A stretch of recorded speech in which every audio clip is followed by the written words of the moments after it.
We know that for government to impact the people and meet up with its obligations to the people, there has to be funds, revenue.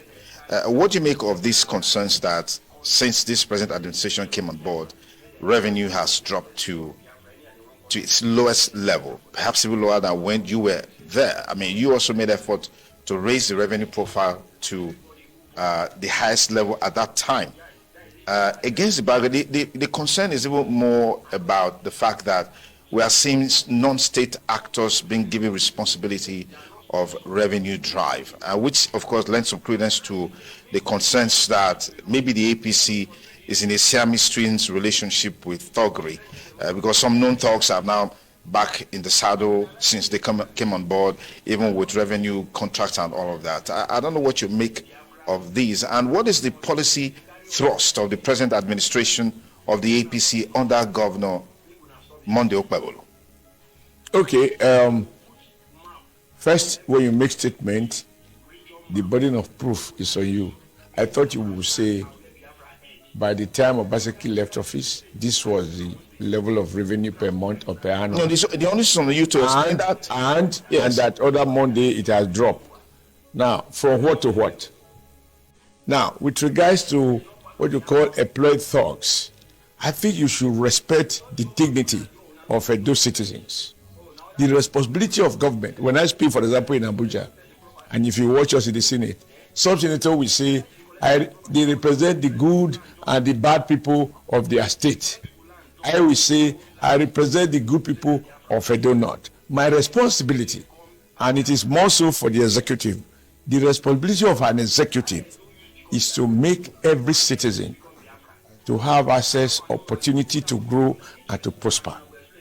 And it is the responsibility of citizens to convert area boys, thugs, to workers. And you don't celebrate, and you do not use abusive words, or that might not be appropriate word to use. You don't describe your citizen in terms that are inelegant. Now, who is a thug? Elections are over. Thuggery is gone. But we saw now activities which necessitated let me finish of the election tribunal from Benito to Abuja. Remember, I was during the campaign, I was saying, and I was speaking from my experience, that Edo hasn't done well under a double-breasted governor who was involved in double-breasted consultancy. When you give a job to a man who wear three-piece, who wear tie, who dressed babariga, he's not a thug. When you give a job, that is to collect taxes. Now, if you give a job to someone who dressed just like me, then it's a thug. What makes somebody thug? Are they carry cutlass? But they have. Wait. Do you have any record of any of these people who have beaten up or killed someone? They have antecedents, and these people are known to the people of the state. Who does not have the people of the state knows these people better than you do. Who does not have antecedent? You have antecedent. I have antecedent. Yes. Right? And the responsibility of government, I insist, and you need to listen to this.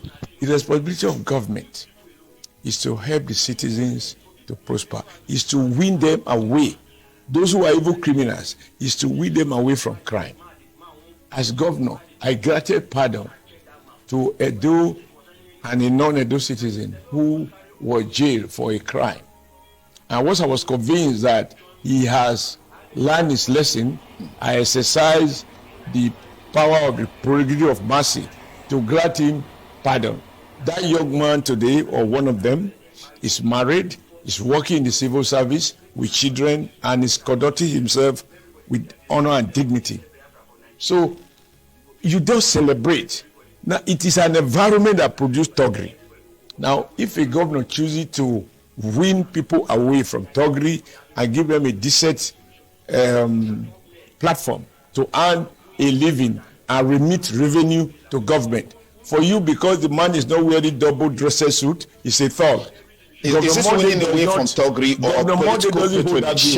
Those consultants, Sonny, those consultants that the former governor brought, right, with one fire, and they collect 10 naira, they take away 6 naira in the name of consultancy. Don't forget, we make a big issue